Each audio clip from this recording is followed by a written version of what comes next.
अभी जो हमारे भारतीय संस्कृति के जो सात्विक लोग थे वो हमेशा सात्विक समय में ही शुभेच्छा देते थे।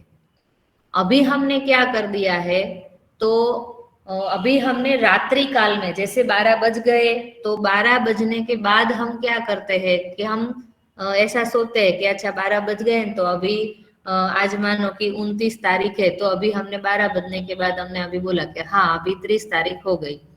तो जो 30 तारीख जो हो गई तो हमने रात्रि काल में यानी 7 से 3 रात के 12 बजे हमारा दिन मतलब अलग हो गया, दूसरी तारीख हो गई। तो ये तामसिक काल में जब हमने दिन का जो बदलाव किया और फिर जिसका भी जन्मदिन है या एनिवर्सरी है तो हम क्या करते हैं कि 12 बजे के बाद जब उसको शुभेच्छा व्यक्त करते हैं तो वो तामसिक समय में कभी भी फलीभूत नहीं होती, क्योंकि 12 बजे के बाद कौन ये तामसिक समय में घूमता है, तो कभी कोई सात्विक लोग घूमते ही नहीं है, वो ज्यादातर उसका नींद का समय रहता है। तो आज इनडायरेक्टली हम मोबाइल के माध्यम से रात्रि के 12 बजे के बाद ही ये करते हैं।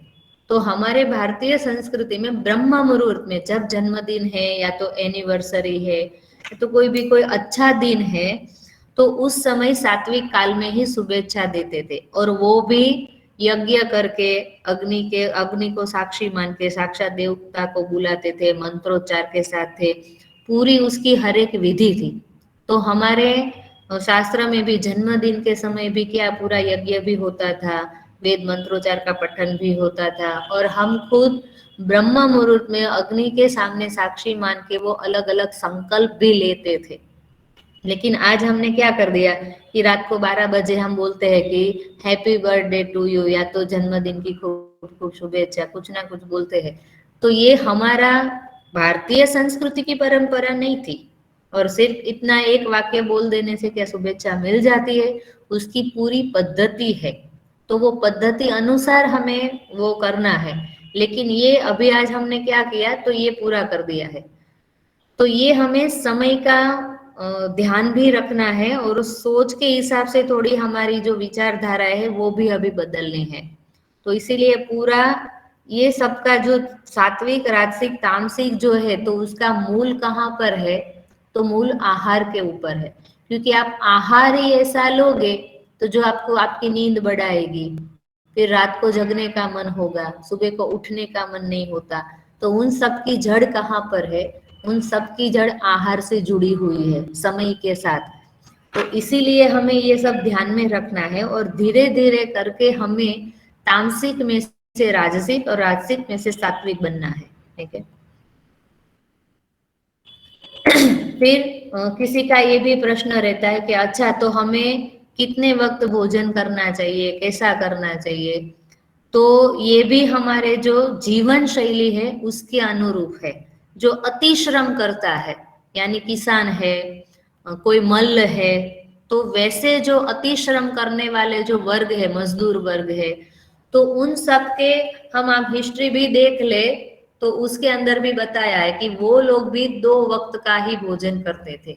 सुबह जो ये समय था 10 बजे का, तो 10 बजे ही वो लोग खाना खा लेते थे, और सूर्यास्त के पहले शाम का जो 6 से 6:30 का जो समय है, बस वही 2 समय पे खाते थे।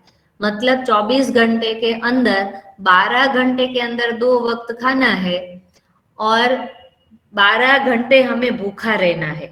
ये हमारी शरीर की प्रकृति थी। तो यही नियम अनुसार जब हम चलेंगे तो हमारा जो शरीर है वो कभी भी बीमार नहीं पड़ेगा, वो हमेशा स्वस्थ रहेगा। तो अति श्रम का भी अभी देख लो 2 वक्त का भोजन था, और ये बहुत मैं पुरानी बात नहीं कर रही हूँ, अभी आप 40-50 साल पहले भी देख लो तो यही था। और गांव में अभी भी बड़े बुजुर्ग जैसे जो किसान है उसको भी आप मिलो तो वो 2 वक्त ही खाते थे, और अभी वही है, बहुत सारे ऐसे जुड़े हुए। फिर मध्यम श्रम, जिसको बहुत काम नहीं है तो उसको क्या करना है, तो 1 वक्त का भोजन लेना है, और एक बार शीत पेय यानी कोई भी जूस वगैरह है, फल के जूस है या तो फिर पत्ते के जूस है, या तो एक समय फल खाना है और एक समय पूरा पेट भर के अनाज है जो धान्य बोलते हैं वो खाना है। ठीक है। फिर जिसको श्रम नहीं है, मंद श्रम है, यानी जैसे कंप्यूटर पे काम करना है, कोई बैठे बैठे ऐसे जो हिसाब किताब है, कोई चार्टर्ड अकाउंट, ऐसे जो मंद श्रम है, तो उसको क्या करना है, उसको सिर्फ पूरे दिन में एक वक्त ही शीत पेय, यानी एक समय वो सिर्फ दूध पी सकते हैं, या तो जूस कोई पी सकते हैं, फल ले सकते हैं ऐसे, और एक वक्त या तो फिर पूरे दिन में एक ही वक्त उसको भोजन लेना है बस, तो उतना उसके लिए इनफ है। तो हमें मतलब पूरे दिन में जितनी भी कैलोरी चाहिए, तो जो कैलोरी हमें एक समय में 1200 कैलोरी चाहिए, तो उतना जो हम एक समय में भोजन खाते हैं उसमें से मिलती है, तो हमें लगता है अभी तीनों समय, लेकिन मंद श्रम है उसमें से उतनी भी हमने उपयोग नहीं की, क्योंकि हमने तो सिर्फ दिमाग से काम लिया है, शरीर से काम नहीं लिया। तो जितना शरीर से काम होता है उतनी हमारी कैलोरी वो उपयोग होती है। तो इस हिसाब से हमारी जीवन शैली के अनुसार हमारी जो आहार पद्धति, भोजन की प्रथा है, वो वैसी होनी चाहिए। लेकिन आज देख लो कि आज क्या हुआ है, तो जीवन के अनुसार हमारी आहार शैली है नहीं है, वो तो जाने दो, लेकिन हमने अभी क्या किया है, बच्चों की भी जीवन शैली अभी बिगाड़ दी है, भोजन की प्रथा है वो भी हमने बिगाड़ दी है। कैसे बिगाड़ी है, तो जैसे ही 2-3 घंटा 1 घंटा होता है, तो तुझे कुछ खाना है, तुझे भूख लगी है, इससे क्या होता है, ये हम जीवन से भोजन की प्रथा ये सही हमने रूटीन में नहीं ली तो, ठीक है। तो इससे ये हमने नहीं वो किया, तो इससे क्या होता है, जैसे अभी 2 समय का था, तो जब भी हमें भूख लगती है उस समय हमारे बॉडी के अंदर 14 प्रकार के उत्सेजक, जैव रसायन जो बोलते हैं, वो उत्सेजक है 14 प्रकार के, वो उत्पन्न होते हैं। उस समय जब हम खाना खाते हैं, तो अलग अलग हमारे खाने में से जो विटामिन है, प्रोटीन्स जो भी है, वो अलग अलग विभाजन होता है, और पूरी प्रोसेस है वो पूरा पाचन यानी डाइजेस्ट होता है। लेकिन जब हम ऐसे दिन में 4 बार 5 बार या 6 बार जब थोड़ा थोड़ा करके भी हम खाते हैं, तो उसमें क्या होता है कि जो भी एक समय में 100% जो उत्सेजक जो पैदा हुए हैं, उसको विभाजन करना पड़ेगा। तो जो उत्सेजक है वो विभाजित हो जाते हैं। जैसे अभी सुबह हमने 7 बजे खाया, वापिस 10 बजे खाया, वापिस 1 या 2 बजे खाया, 5 बजे खाया, और रात्रि को 9 बजे खाया, तो ये 5 समय हुआ। तो अभी 2 समय पे जो उत्सेजक का जो पावर था वो 100% था, लेकिन 5 समय हमने खा लिया, तो क्या हुआ, वही 100% को उसको 20-20% में विभाजित करना पड़ेगा। तो पूरी तरह से जो पाचन करना है वो पाचन क्रिया वो नहीं होगी, फिर वो क्या होगा, अंदर जो पड़ा है वो खाना वो पड़ा पड़ा सड़ेगा और हम रोगिष्ट बनेंगे। ये पूरी मैंने एक वैज्ञानिक बात बताई। दूसरी, अभी हम एक कृतज्ञता भाव जो बोलते हैं उसकी तरह से भी थोड़ा सोचे, तो अभी मानो कि अभी जो भी इसमें जुड़े हुए महिलाएं हैं, जो स्त्रियां हैं, तो वो समझो कि अभी हमारे घर में ही, जैसे हम सुबह हमारा 3 टाइम हम खाना पकाते हैं, तो सुबह का जब हमने नाश्ता कुछ बनाया, अभी जैसे हमने 7 बजे नाश्ता सब पका के सब रेडी कर दिया, वापिस 2 घंटा हुआ तो पता चला कि हाँ अभी तो और 7 मेहमान आने वाले हैं, तो दोबारा हमने 9 बजे उसका नाश्ता अलग वगैरह बनाया। फिर अभी उसके जो बर्तन वगैरह सब साफ सफाई पड़ी थी, वो भी समय नहीं रहा था, तो दोपहर बोलते कि अभी उसको फटाफट जाना है तो खाना पकाना है, तो वापिस हम दोपहर को खाना पकाने में लग गए, तो 3 टाइम के बर्तन वगैरह सब इकट्ठे हो गए। फिर बोलते अभी नाश्ता भी साथ में ले जाना है, तो वापिस वो दोपहर का खाना लिपटा के तुरंत ही हमने क्या किया, तो 4 बजे का उसका नाश्ता वगैरह वो सब शुरू कर दिया। वो सब अभी बना रहे तो पत्ते पत्ते 4 हो गया, सब खत्म करके तब तब बोलते हैं अभी 7 बजे अभी और भूख लगी है। तो सोचो कि 5 समय हमें तुरंत वो खाना पकाने में भी हम कितना हाश हो जाता है, मतलब थक जाते हैं, और हमें साफ सफाई की कुछ समय नहीं मिलता, सोचने का थकान में से वो सब कुछ समय भी नहीं मिलता, और उस समय हम क्या बोलते हैं, हाँ आज का दिन तो कैसा था, ऐसा कभी भी ना हो। तो अभी ये हमें प्रैक्टिकल हमारे जीवन शैली के अंदर ऐसा मतलब नकारात्मक अनुभव होता है, तो खुद के अंदर की जो भी प्रोसेस है उसके बारे में तो आप सोचो कि जब आपने 7 बजे अभी डाल दिया, तो वो अंदर के जो भी जीवात्मा है जो आपकी पाचन की पूरी प्रोसेस कर रहे हैं, तो उसको अभी वो पचाने का भी हमने समय नहीं दिया, साफ सफाई का भी समय नहीं दिया, तुरंत ही 10 बजे और डाल दिया। वापिस अभी वो भी डाइजेस्ट करने का पूरा समय नहीं मिला, तो वापिस 1-2 बजे वापस डाल दिया, फिर ऐसे 5 बजे डाला, रात को 9 बजे डाला, फिर सोते सोते 12 बजे भी डाल दिया। अभी दिन में 5 से 6 बार हमने ऐसा डाल दिया, तो फिर पूरे दिन वो क्या करते हैं, बस वो पाचन डाइजेस्ट करने में ही वो जुड़े रहते हैं। तो अंदर बॉडी की जो साफ सफाई खुद को करनी है वो समय ही नहीं मिलता। उसको कुछ सोचना है, आपके अंदर वो प्रोसेस जो हो रही है, कहाँ गलती हो रही है, कहाँ मिस्टेक है, कौन कर रहा है, कौन नहीं कर रहा है, कौन से अवयव में क्या तकलीफ है, उन सबको मिलना भी है, तो वो कुछ समय ही हम नहीं रहने देते। तो उससे क्या होता है, तो उससे ही हमारी वो जो हेल्थ है वो बिगड़ती है। तो हमने हमारे अंदर के जो जीवात्मा है उसको भी हमने कृतज्ञता व्यक्त नहीं की, तो और तो जाने दो, हम दूसरे को क्या करेंगे। हम हमारा जो खुद का शरीर है उसका भी हम हमारे जीभ के ऊपर कंट्रोल नहीं कर सकते, तो दूसरा हम क्या कर सकते हैं। तो ये सोचने वाली बात है। तो धीरे धीरे करके हमें हमारी जो आहार की पद्धति है वो चेंज करना है और समझना है। तो उससे सबसे पहले हमें समझना है कि मेरी खुद की जीवन शैली कौन सी है, अति श्रम वाली है, मंद श्रम वाली है, या तो फिर मध्यम श्रम वाली है। ठीक है, तो उस अनुसार हमें आहार लेना है। ठीक है, तो वही लेंगे तो अच्छा रहेगा। अभी यही आहार में हमें मंत्र शक्ति का भी आह्वान करना है। ठीक है, तो ये आहार जब श्रेष्ठ कब बनेगा, ये तो हमने चलो कर लिया, ये जीवन शैली के अनुसार खान पान कर दिया, जूस वगैरह वो सब कर दिया, लेकिन उसके साथ मंत्र शक्ति का प्रयोग और दूसरा है हमारे हृदय का भाव, वो भी जुड़ना चाहिए।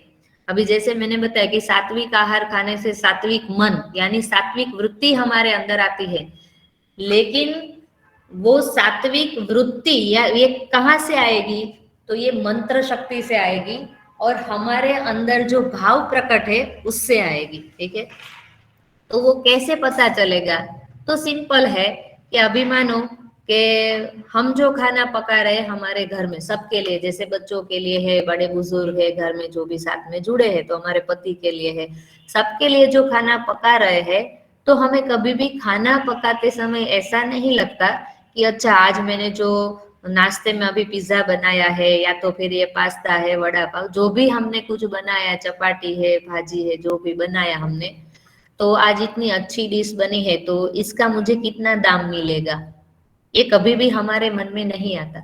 लेकिन अभी जैसे कोई बाहर जो हम खा रहे रेस्टोरेंट वगैरह में है, तो जो अलग अलग जो हम खा रहे, तो वो जो भी डिश हमें परोस रहा है, या तो चपाती भाजी जो भी हमने मंगवा रहा है, तो उसके दिमाग में हमारे ऊपर प्रेम है इसलिए वो नहीं परोस रहा है, लेकिन हमारे जेब में जो पैसे है उसके दाम मिलेंगे उसके लिए वो परोस रहा है। मतलब जो पत्नी पका रही है उसको कभी भी उसकी नजर जेब के ऊपर नहीं है, घर के हर एक सदस्य के स्वास्थ्य के ऊपर है, घर के हर एक सदस्य के आहार के सात्विक भाव के ऊपर है, प्रेम है सबके ऊपर, इसीलिए वो खाना पका रही है। और सामने जो रेस्टोरेंट में जो भी पका रहा है, तो वो उसकी नजर आपके जेब के ऊपर है, तो पैसे उसके मुख्य केंद्र में पैसे है, और यहाँ जो पत्नी पका रहे उसके मुख्य केंद्र में पति के ऊपर, घर के सदस्य के ऊपर, बच्चों के ऊपर प्रेम है। तो प्रेम और पैसे दोनों में बहुत फर्क है।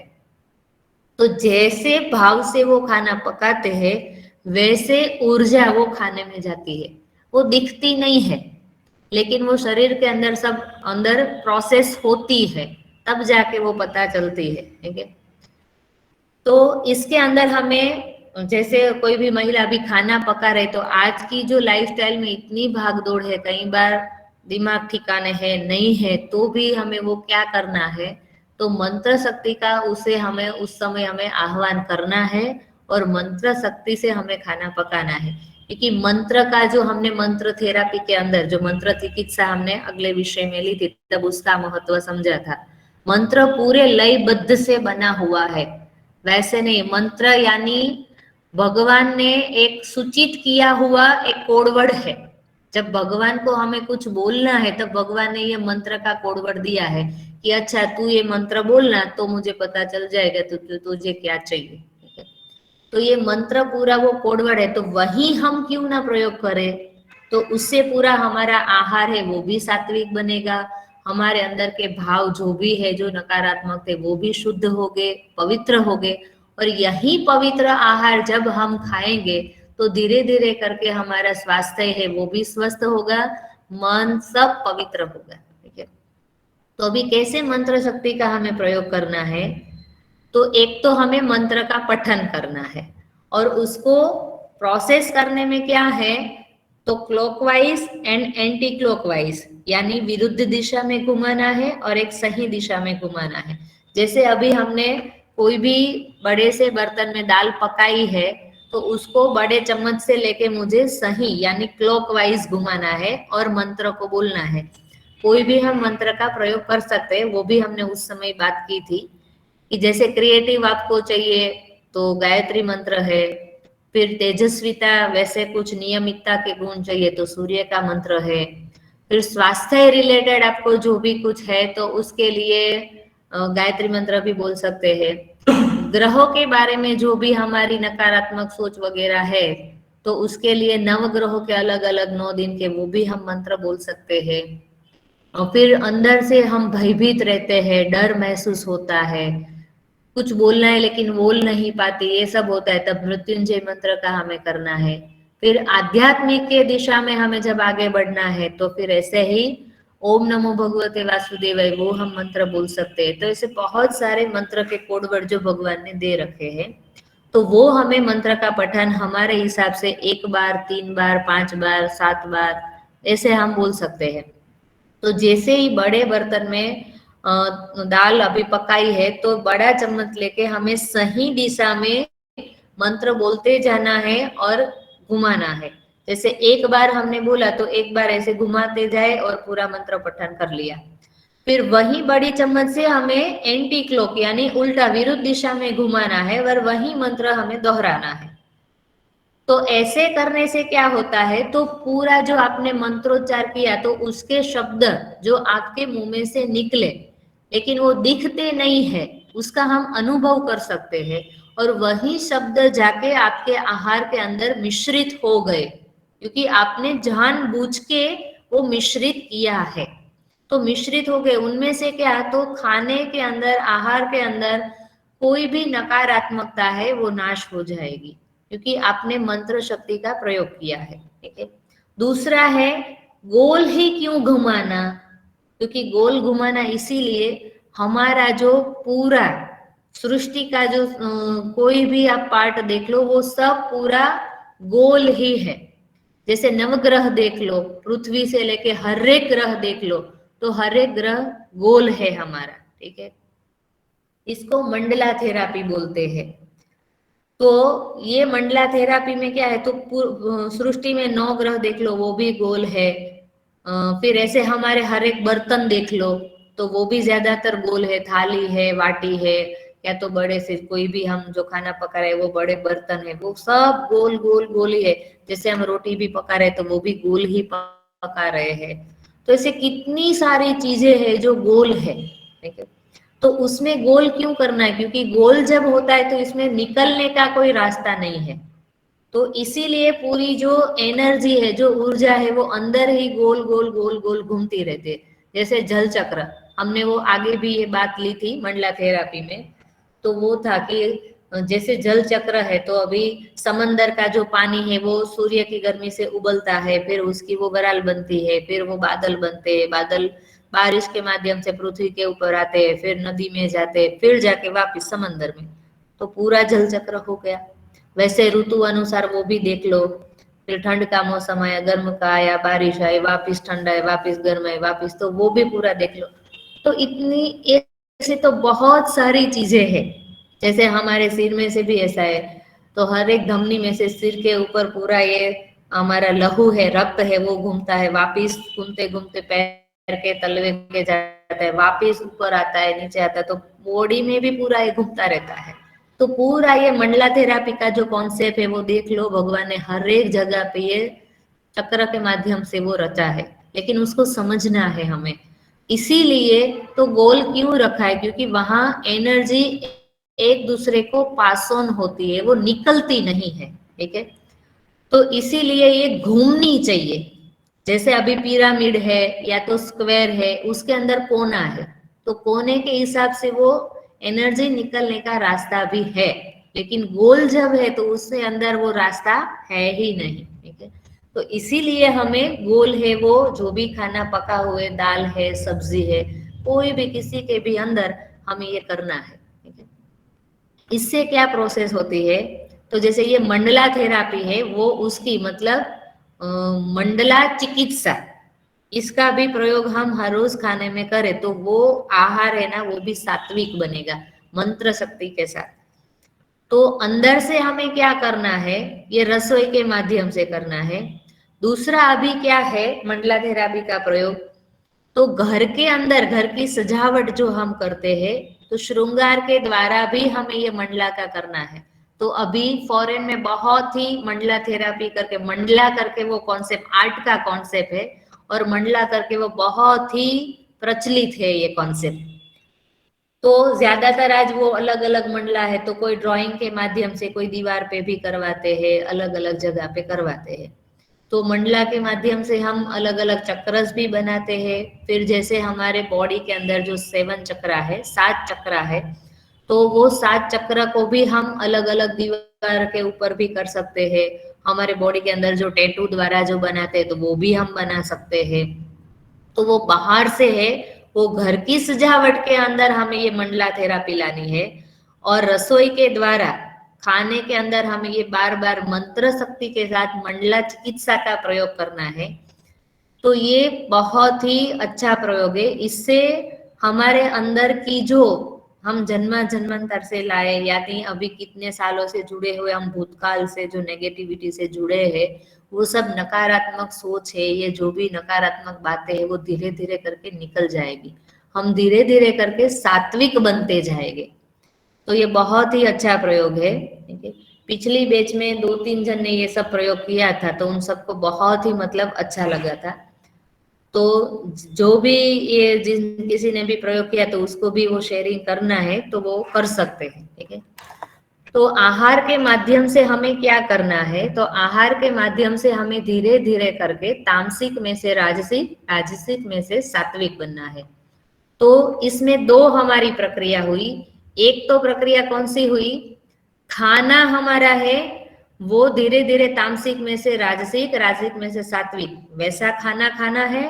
दूसरा, हमें हमारी वृत्ति भी वैसी बनानी है, तामसिक में से राजसिक और राजसिक में से सात्विक। अभी ये चलो पता चला, ठीक है, अभी हमने खाना है वो सात्विक कर दिया, लेकिन वृत्ति से कैसे पता चलेगा कि हम सात्विक बन गए, तो उसका बहुत ही एक सरल उदाहरण है। एक गांव था, और गांव में रास्ते में 3 घर आ रहे थे। तो कोई ऋषि सुबह सुबह 4 बजे उठ के वो नदी के तट पे नहाने के लिए जा रहे थे। तो जैसे वो रास्ते में जा रहे थे, नदी के तट के पहले जो रास्ता था वहां से वो निकल रहे थे, तो रास्ते में एक घर आया, पहला नंबर का घर आया। तो वो घर की खिड़की में से जो भी अंदर के जो सदस्य, उन्होंने देखा, अरे अभी सुबह 4 बजे कोई निकल, लगता है कि कोई चोर ही निकल रहा है, चोरी करके अभी भाग रहा है। फिर वो ऋषि आगे चले, उसको नहीं पता था, लेकिन ये घर के अंदर संवाद चल रहा था। फिर ऋषि तो चलते रहे, और चलते चलते दूसरे घर के पास से वो निकले, वहां से गुजरे। तो दूसरे जो घर के सदस्य थे, उन्होंने भी खिड़की में से आवाज आई कोई चल के जा रहा है, तो खिड़की में से उन्होंने भी देखा। फिर देखने के बाद उन्होंने देखा कि अच्छा, तो कौन अभी जा रहे, लगता है अभी कोई ऐसे नहाने के लिए या तो कुछ काम है, तो अभी सुबह सुबह कोई काम के लिए जा रहा है। फिर ऐसे ही चलते ऋषि चल रहे थे, तीसरे घर के पास से जब निकले, तो वहां पर तीसरे घर के जो थे, तो उन सदस्य ने भी खिड़की में से देखा, बोले, और उन्होंने भी संवाद घर के सभ्य के साथ किया, अच्छा लग रहा है कि अभी कोई ऐसे ध्यान के लिए कोई जा रहा हो ना, ऐसा कुछ लग रहा है। तो ऐसे तीनों घर के अलग अलग संवाद, एक ही व्यक्ति रास्ते में से गुजरा और तीनों घर के अलग अलग संवाद थे। तो इनमें वो संवाद के ऊपर से हमें पता चल जाता है, अच्छा कि अभी जो चोर वाली बात थी वो कौन सी प्रकृति का घर था, तो तामसिक वृत्ति यानी तामसिक प्रकृति का घर था। जैसे वो कोई कुछ काम के लिए जा रहा है तो वो अच्छा भी नहीं है लेकिन गलत भी नहीं है, तो वो राजसिक प्रकृति वाला घर था। लेकिन कोई ध्यान के लिए योगा के लिए जा रहा है तो वो मतलब सात्विक वृत्ति यानी सात्विक प्रकृति का वो घर था, गृहस्थी थी। ठीक है, तो ऐसे ही हमारी खुद की सोच, हमें वो सोचना है कि हम जब खुद का सोच रहे हैं तो कोई भी अच्छा काम है तो कोई शुरुआत करता है तो ज्यादातर हम क्या बोलते हैं कि नहीं हो सकता, ऐसा थोड़ी ना है। तो जैसे कोई अच्छे काम में भी हमें कुछ ना कुछ बुराई दिखती है तो मतलब हमारी खुद की वृत्ति कैसी है, तामसिक है यानी नकारात्मक है। फिर हम रिप्लाई भी ना दे कोई और फिर कुछ करे भी नहीं, बुरा भी नहीं बोलते लेकिन अच्छा भी नहीं बोलते, तो हम राजसिक वृत्ति के हैं। और जो भी अच्छा है तो उसको सही में हम अच्छा बोल रहे हैं और खुद भी अप्लाई करने का हमने जो प्रोसेस शुरू की है तो उसको सात्विक बोलते हैं। तो ये हमारे अंदर धीरे धीरे आहार के माध्यम से बदलाव आता है। तो आपको ये प्रयोग करना है तो कर सकते हो। तो इसके अंदर हमने जो उत्तम धान्य की बात की थी पिछले समय, तो वो उत्तम धान्य के अंदर ये जो सात्विक धान्य जिसको बोलते हैं उत्तम धान्य, तो ये खादर वाले जी ने तीनों विषय को फाइंड किया है और उन्होंने उत्तम धान्य का नाम श्री धान्य, वो खुद उन्होंने, क्योंकि उसको ये श्री यानी लक्ष्मी जैसा लगा इसीलिए नाम दिया है। और वो खुद ही बोल रहे हैं कि 8 दिन का प्रयोग करके देखो। और मैंने जब ये पहली बार 8 दिन का प्रयोग, मैंने 4 दिन का ही किया था, लेकिन मेरे अंदर इतना बदलाव आया कि मेरी सोच अभी ऐसी थी कि कोई भी कुछ ऐसे बोले कुछ बताए तो मैं कभी अच्छा भी नहीं बोलती थी लेकिन बुरा भी नहीं बोलती थी। लेकिन जैसे मैंने 4 दिन का ये प्रयोग किया तो अंदर तुरंत जो ऊर्जा है, जो सात्विक भाव है वो प्रकट हुआ और उसके माध्यम से जब भी ऐसा कुछ होता है तो मुझे लगता है कि नहीं, सही में मुझे ये बोलना चाहिए, ये अच्छा बताना चाहिए और ये दूसरे को मुझे शेयर करना चाहिए, ये मेरा धर्म है। ये अंदर से जो पूरी सकारात्मक सोच तो आई लेकिन जो करने की जो गति थी ना वो भी बढ़ी। तो ये उत्तम धान्य से मुझे सब उसके जो लाभ हुए हैं। तो सात्विक धान्य से सात्विक वृत्ति के तरफ हम जाने की गति है वो बढ़ सकती है, ये मेरा खुद का अनुभव है। तो आप सबको भी ये सब अनुभव करना है तो ये पूर्व तैयारी के अंदर आप करो। तो प्रेगनेंसी के दौरान क्या होगा, पूरा सात्विक भाव से जो पूरा आपका मन होगा, विचार होंगे, तो कभी भी आपके अंदर आई हुई जो भी परिस्थितियां है, नकारात्मकता है, वो आपके ऊपर हावी नहीं होगी, आप उसको कंट्रोल कर पाओगे। तो ये सब जरूरी है कि पहले से ही हमें सात्विक खाना खा के शरीर का शुद्धिकरण करना है, मन का शुद्धिकरण करना है, विचार का शुद्धिकरण करना है।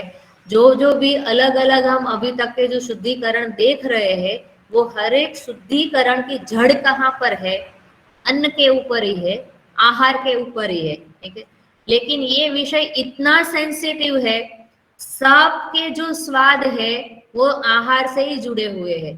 आज एक समय हमने ऐसा बोल दिया ना कि चलो तैयार नहीं होना तो मान लेंगे, लेकिन जैसे अभी हमने ऐसा बताया लहसुन प्याज नहीं खाना तो हम ऐसे छिड़क जाते हैं, अरे ऐसा थोड़ी ना होता है।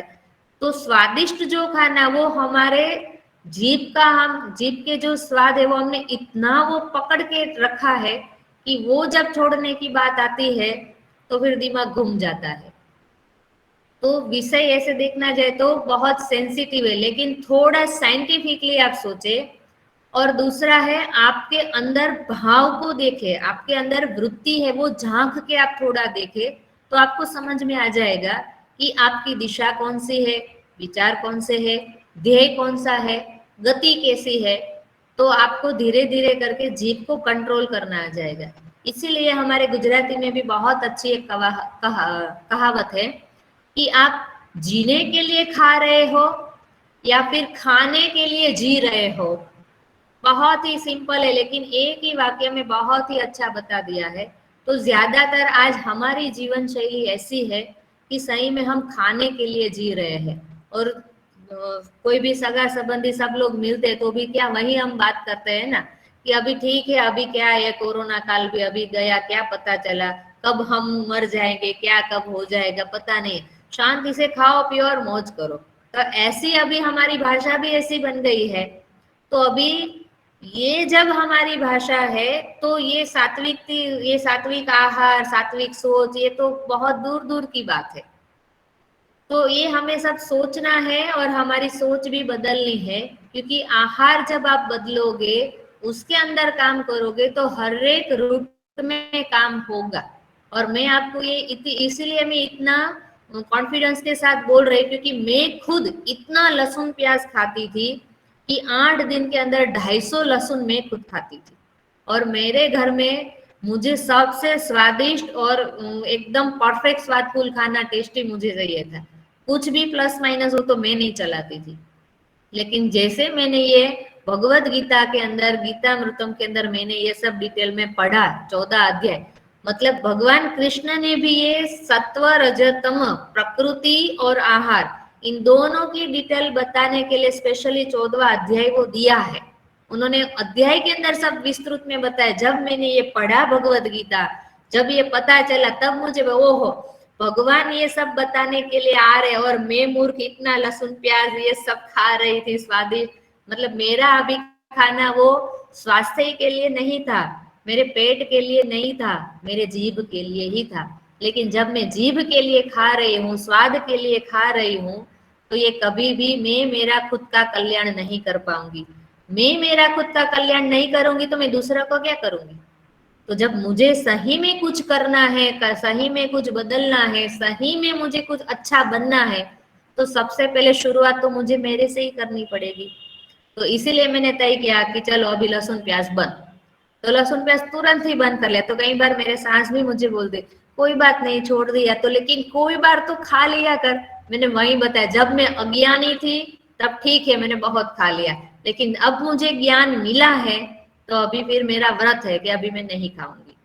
तो फिर ये खाने, अभी लहसुन प्याज ही सिर्फ मैंने छोड़ा, तो उससे मेरे अंदर जो तामसिकता थी, तो जैसे मुझे कुछ कोई पूछता था घर में भी, तो मैं जैसे बताया कि ये चीज इधर मैंने रखी है, तो मैंने 2 बार बता दिया। तीसरी बार जब उन्होंने ठीक से नहीं सुना और मुझे बताना, तो मेरे अंदर के जो भाव है वो तुरंत ही वो तामसिकता का भाव प्रकट हो जाता था। पता नहीं, ऐसा तब आ जाता था। और पता है गुस्सा नहीं करना, बड़ी आवाज में नहीं बोलना, फिर भी वो आ जाता था, कंट्रोल करने के बावजूद भी नहीं होता था। लेकिन वो नहीं पता था उसकी रूट तो आहार में है।